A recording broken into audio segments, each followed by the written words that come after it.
And the last speaker of this morning session comes in from Singapore, and is Greg PETERSEN. Greg is the residential fellow of the College of Alice and Peter Pan in the University of Singapore, National University of Singapore. So Greg is going to share with us the way to learn by experience, well, from the perspective of the residential college arts program. So let's welcome Greg.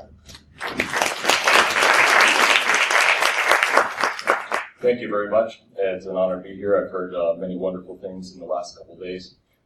Some of it, people have actually talked about the arts, and we have a number of programs inside the College of Alice and Peter Pan to engage the students in learning experiences beyond the classroom, but I'm only going to address one of them, and that is what we do specifically with the arts program.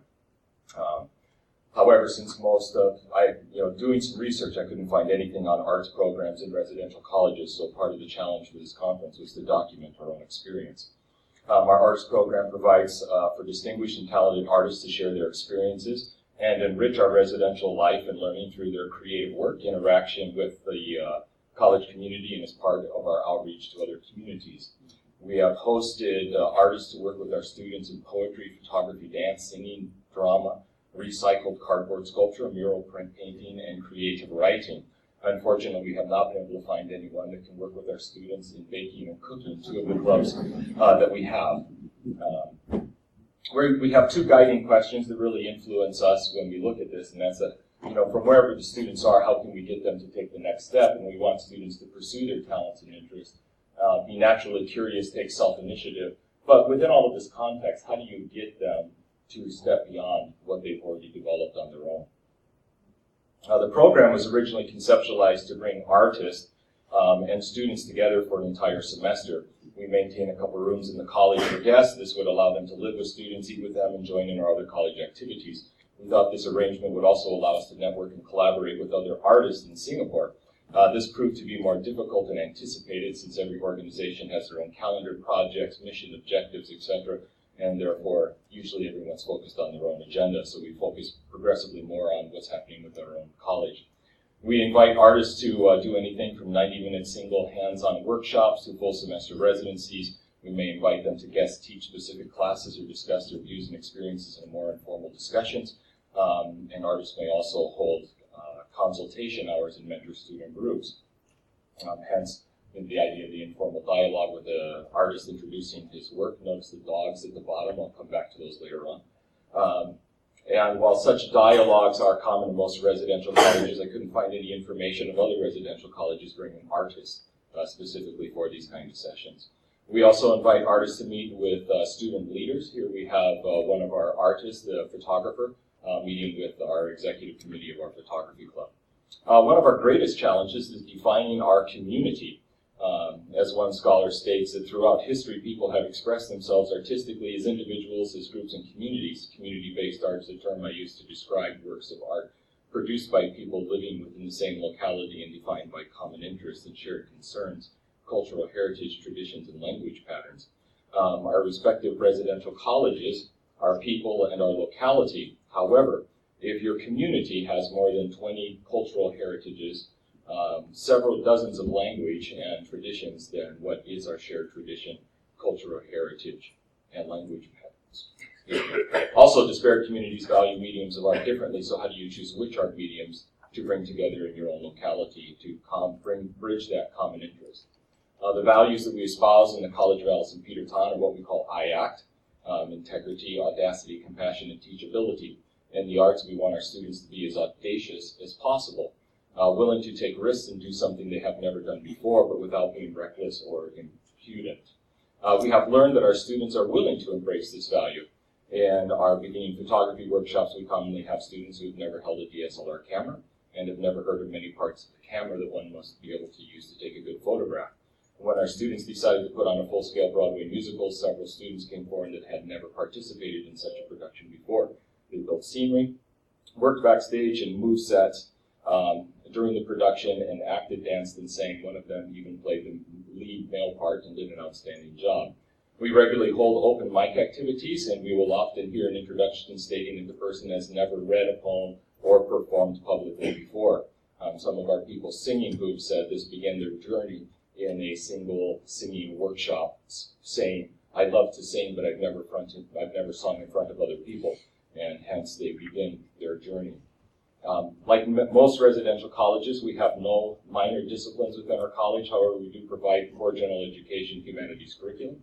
Our VRC has 3, and the College of Alice and Peter Tom have 5. Furthermore, the National University of Singapore only has 1 practicing art major, the Young Soo To Conservatory of Music.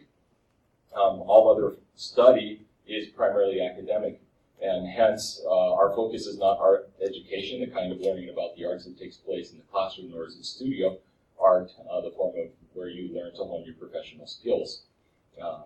So why do we have a community-based art program? The reflective and the participatory nature of community arts reveals art's capacity to intensify, clarify the human experience, and provides the means to explore personal, meaningful connections to the lives of the participants in their community. We also focus on the concept of community art because community-based art has the potential of highlighting students' sense of personal responsibility and generating positive dispositions, demonstrating to the community the accomplishments of their students and combining service in a way that improves teaching learning. We also want our students to excel in their academic learning, and research indicates that participation in the arts projects and programs advances development of wide-reaching and profoundly transferable cognitive and/or curriculum-related skills, in addition to developing personal and social skills, which in turn has an overall positive effect on mainstream achievement.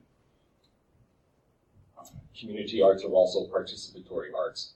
That is, individuals learn by doing, and by doing together, individuals learn from the experiences of others. They learn from their own mistakes and the mistakes of others. They learn to celebrate when others personally succeed, and they celebrate when others succeed. Practice, the doing, holds primacy over the theory, the learning. And the practice is done as a public act. As one group of scholars noted, participatory arts move from the personal to the collective and experience away from the personal spheres of hedonic and eudaimonic well-being to a collective gain with potential and contributive to the transformative social change.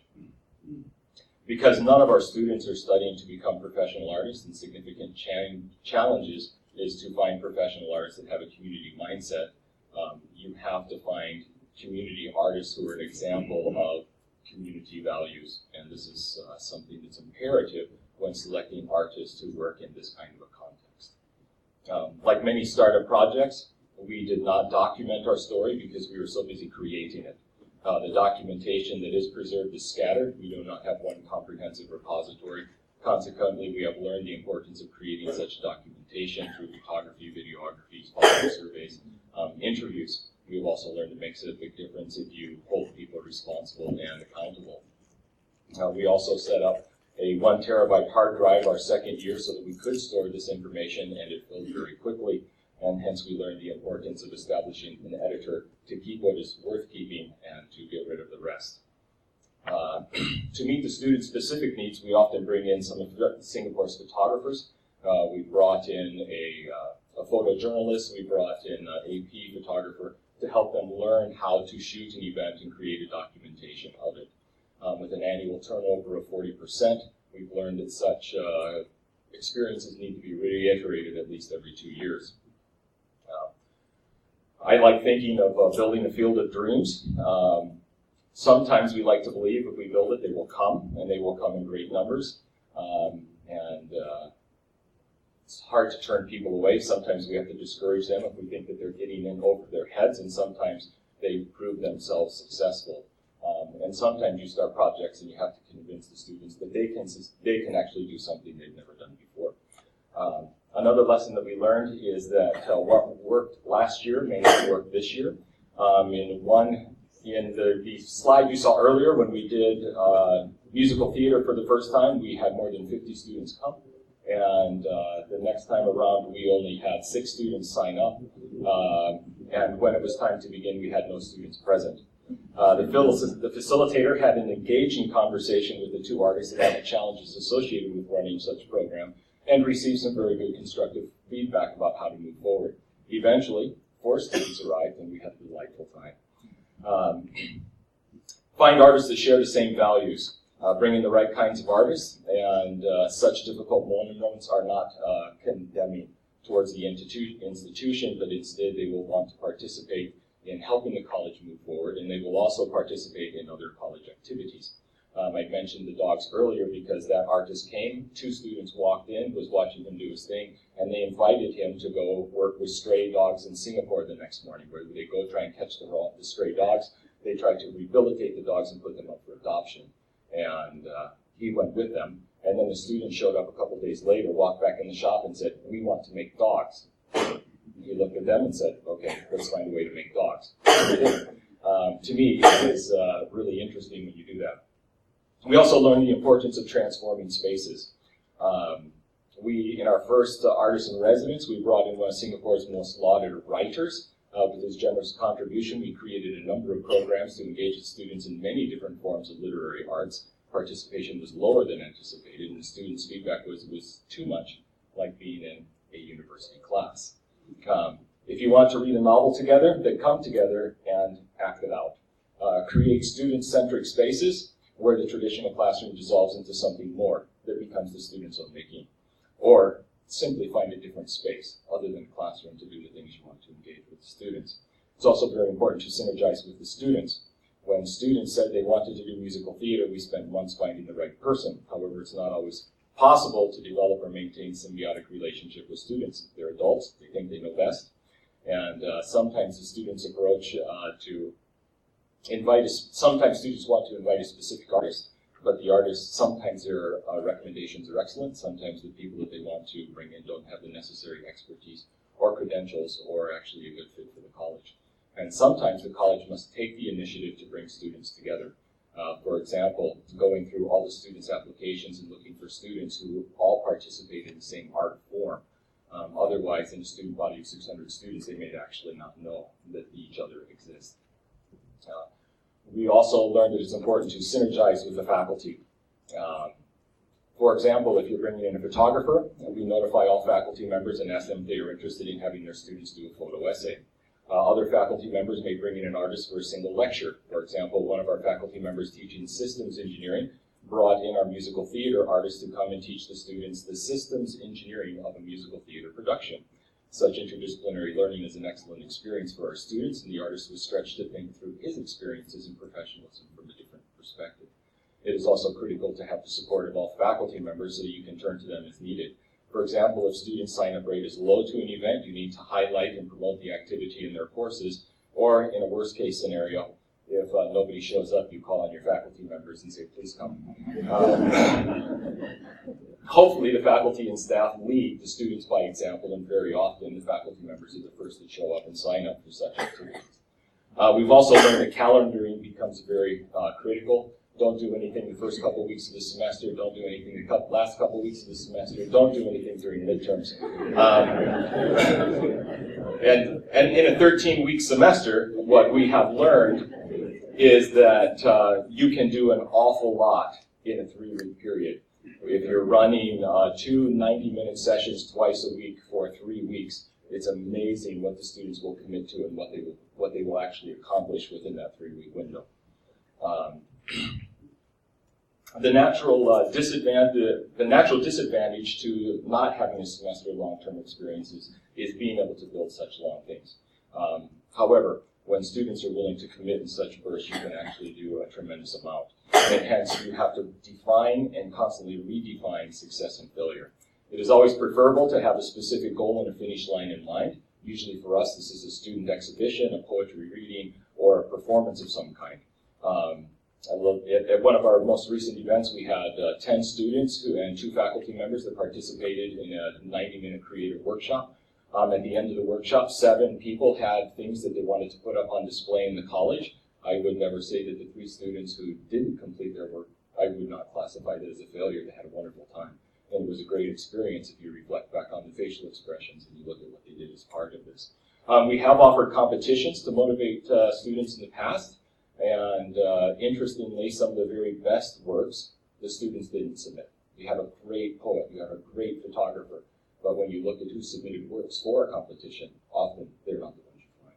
And hence we have learned to focus on the inherent rewards of participating in such activities. For example, at the end of a 3-week recycled cardboard sculpture visiting artist, as we were cleaning out the workshop, we found it difficult to throw away many of the incompleted works. A group of students, there was a much larger group of students than this, started a dragon for their house. It's a dragon house. And they aborted the project. But the first couple of days that they worked on it, it was an amazing experience to see them go through and to see their shared vision, teamwork, cooperation, listen to their discussions, and hear the laughter associated with their endeavor. Hence, focus on such intrinsic rewards and soft skills that we've heard referenced earlier today. I conclude with two quotes that summarize both individual and collective experience. The first one by a student. If I could offer one piece of advice for anyone coming into college for the first time, it would be getting involved in the arts as soon as possible. The arts are so rejuvenating. They give me a chance to explore who I am and my own limitations. If it weren't for the arts, I would not have had a chance to explore myself the way the college intends, to find out my strengths and weaknesses and find out there's nothing wrong with failing.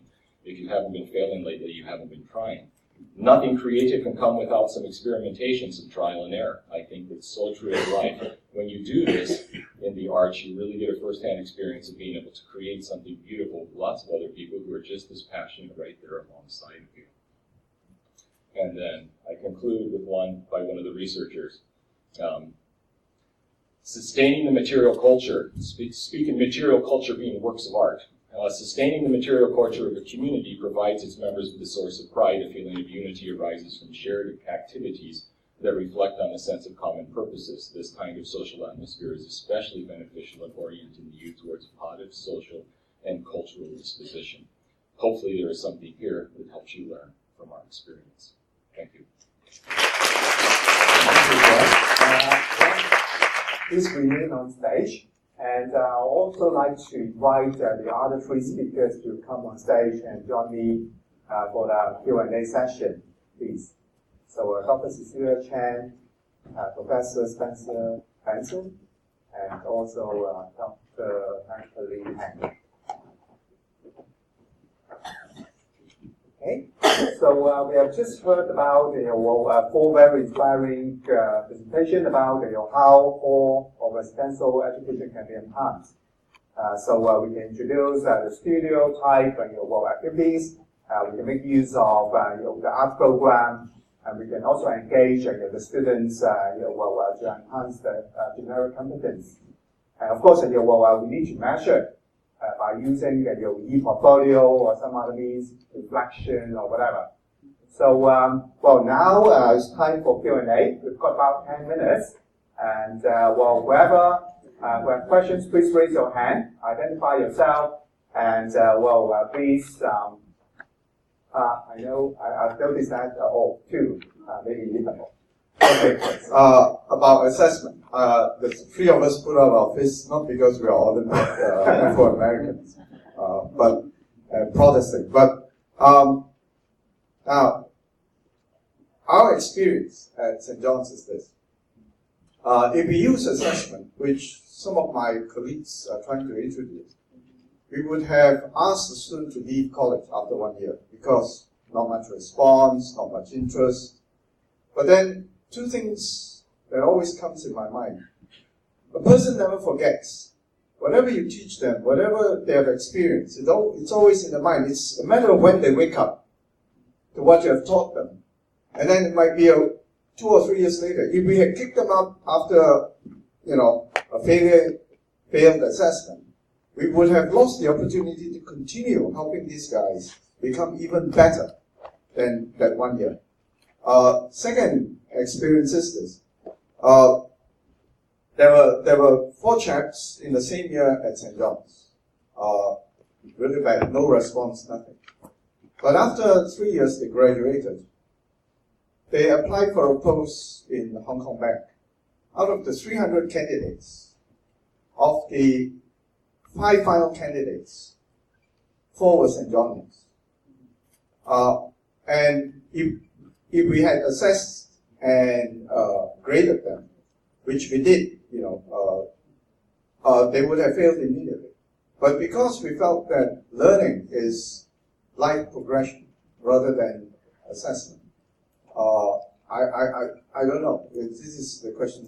Eric, I agree with you, right? I mean, that's why I have that, to assess or not to assess. Okay, there are things that we could assess, there are things that we couldn't assess because it becomes not meaningful. Now, I actually did there was an experiential learning group here, but we did the student went to Seychelles and did this meaningful, and it was not credit bearing. It was totally voluntary. They had to go and build houses and dig wells and a whole loads of things, right? And we asked them to do a reflection. We asked them, they were not credit bearing at all. And then afterwards, we actually interviewed them, and they felt like, we didn't need that. We were happy to do it, and they were developing different skills from talking to us, from interviewing them.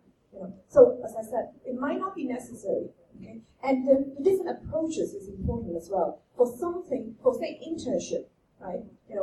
Maybe we should get something. We should ask them to think about what kind of learning outcome would they get, and maybe some kind of assessment. And this is the thing what I meant about peer assessment. A lot of time we ask them, employers, write us a report. Is this student really good or not?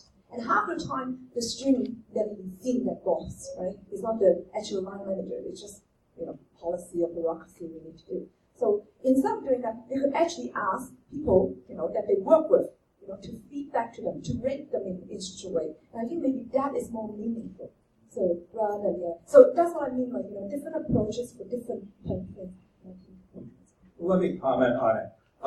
What we're really often referring to is documentation, not necessarily grading.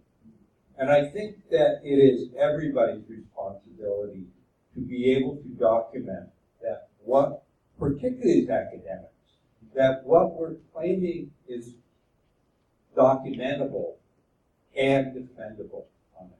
I'm always a little, I do it, and I see my colleagues do it all the time. They claim success for their program by picking out the 2 exemplars at the end and say, look at these people, but never talk about the other 95%.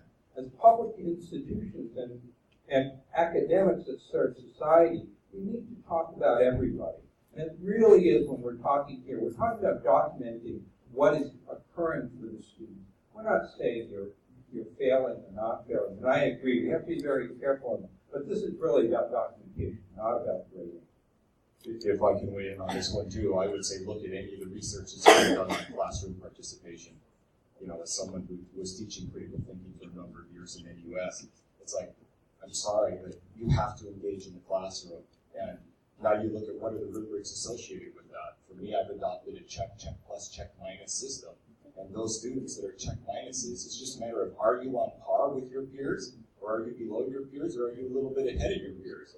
And for me, if a student is underperforming, if they're behind their peers, now the question is, well, what percentage of their grade should that be? And it's not a large percentage, but it is a way of indicating and measuring and saying, are you on par with your peers, or you just need to recognize you're behind. And now what are you going to do to try and step up? And then usually I'll call the students into my office and talk about strategies and things that they can do and they should be doing to try and help develop some of those skills in a dialogue session like that. What I said, Kumo has said. So Ken first, then Duncan, then Stan. Yeah. Well, we don't need lunch. So I want to make a comment on the peer evaluation. So, for example, if we have a singing contest, we ask a peer review. It tends people just go for the popular guy, and then it's a popular voting. And also they help each other. If I'm really popular, I have friends of 10 people, we just helping each other to say something good. Then that will inflate the performance. What I'm thinking is we should do a little bit more, provide some objective weighting, so that make it sound more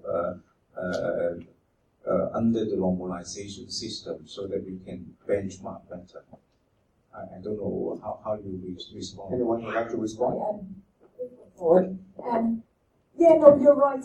You'd be worried that, if we help each other, there'll be, peer assessment as well. There's been a lot of literature, a lot of research about that they don't actually help each other. They're actually more stingy, against each other, and then more accurate. But I understand your point in terms of that. Now, one thing I did not mention is myself and my research team. Yeah. And we've been actually, interviewing professors across the world, right, from Ivy League to teaching in Texas, and then we've been collecting cases in terms of how to develop and assess generic skills around the world. And we're now developing different rubrics and for different approaches, and then that would kind of help in terms of the peer assessment, self-assessment, and so forth. So, and it's going to be freely distributed to anybody who wants to use it. So maybe in the interest of time, that's how we can do.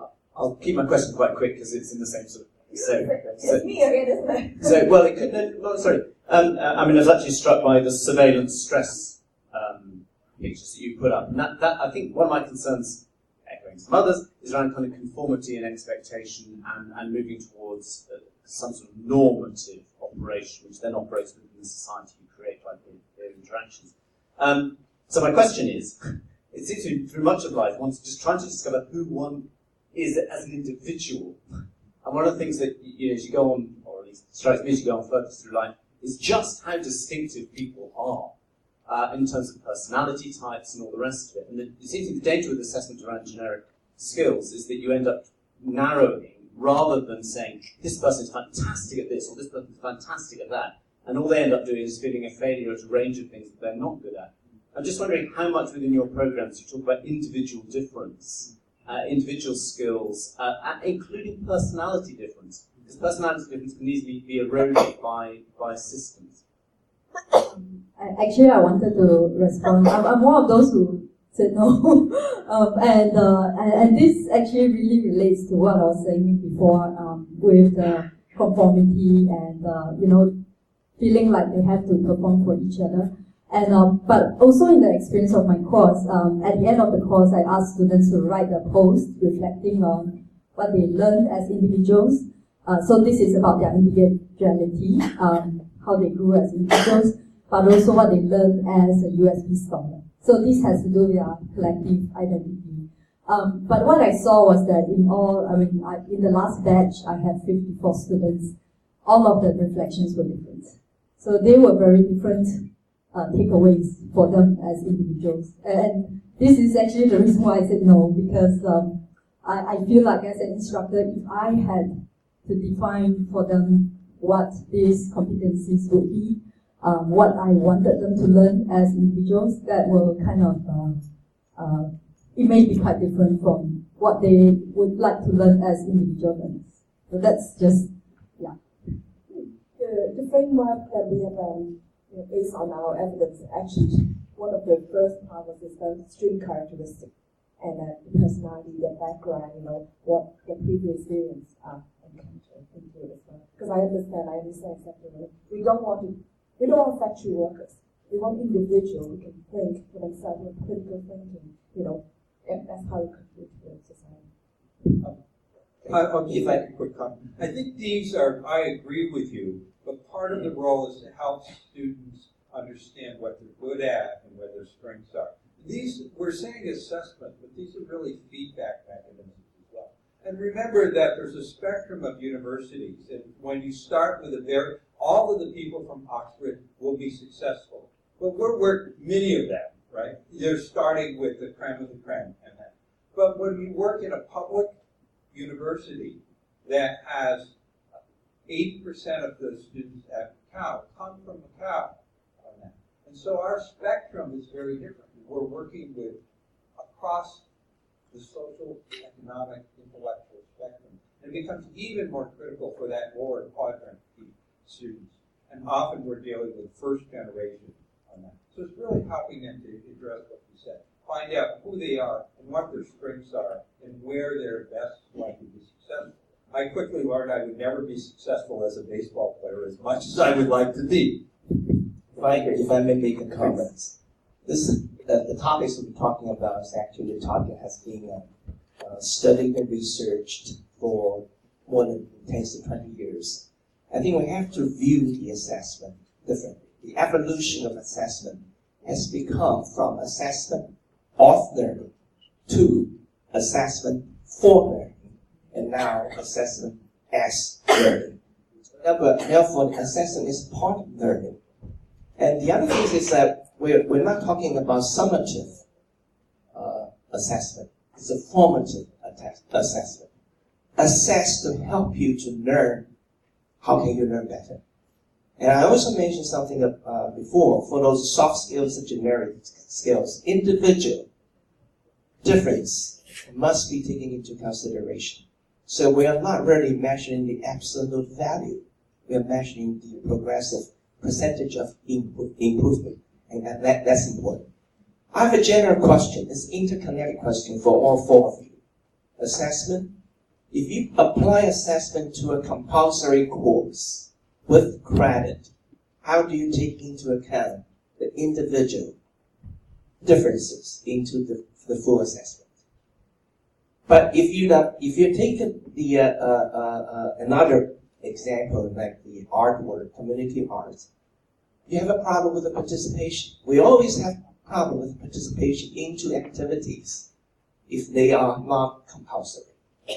Thereby, how do you bring students out such that you can teach them, nurture them, help them to learn? At the same time, you apply assessment and let them know, also you know, they have grown. Maybe a quick response. I was going to say, let me answer the latter one first. And that's that in the College of Allison period of time, we have 600 students. If we say how many of the students participate in one of these learning beyond the classroom kind of experiences, usually we have between 400 and 450 students participate in one. We usually have 350 that participate in multiple forms. But we don't collect specific information about who's doing arts, who's doing these other kinds of programs. We have not documented that. And then we have to say, well, we know what the research says about participating in the arts programs, but we have never actually sat down to document ourselves and say, oh, are our students who are participating in the arts program actually accomplishing these things that other researchers have come up with to say here are the benefits? We took the research, accepted it on face value, and said, well, we know that this is what all the literature is saying. Let's build it. Let's see what happens. And overall, we're very happy with what happens with the students over the course. Any other quick Yeah, I'll answer. Two of us up here work in Centers for Faculty Development, and we are charged with, we help faculty become better teachers because it's increasingly important. And the question is, how do we get faculty to show up to our events, which are good for them? And the answer is food. Okay, so last question. All right.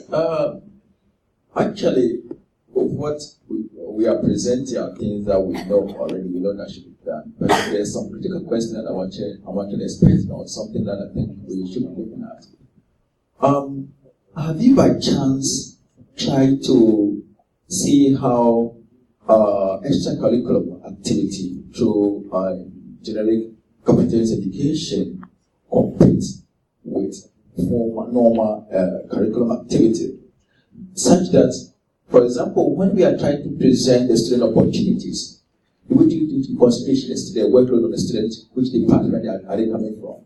If you organize activity and students from medical faculty who are having much activity, of course you will not expect them, maybe you expect the less number of such things to take place.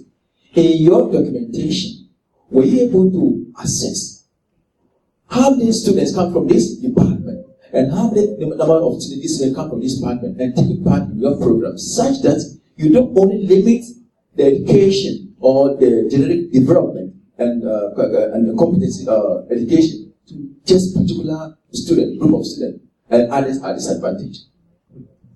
One of the children's right about this discipline specific, and one of our earlier GRF research grants is actually on that particular. Basically, we know that discipline specific is important because, for example, being an engineer, what kind of skills they need is very different from someone in medicine, right? Maybe in medicine they might need SI manner and stuff like that. But of course, there's generic competency which is transferable, that needs to be transferable as well. But if we look at, say, I'm an engineer, so if I look at the accreditation bodies of engineering accreditation bodies, and there are different skills that they require, okay? And that would be more specifically for the engineers, which may be a little different for the business people who also have accreditation bodies. So yes, we have been looking at that, and that is a bit different. But at the same time, right, what we're trying to develop in conjunction with some of the sister university we want to develop some, in in-class activities which are discipline-based. We want to, develop some out-of-classroom activities, and we want to be able to assess and provide evidence and look at the special education. Because of the time, I would like to draw this session to a close. So may I invite you to join me thanking all the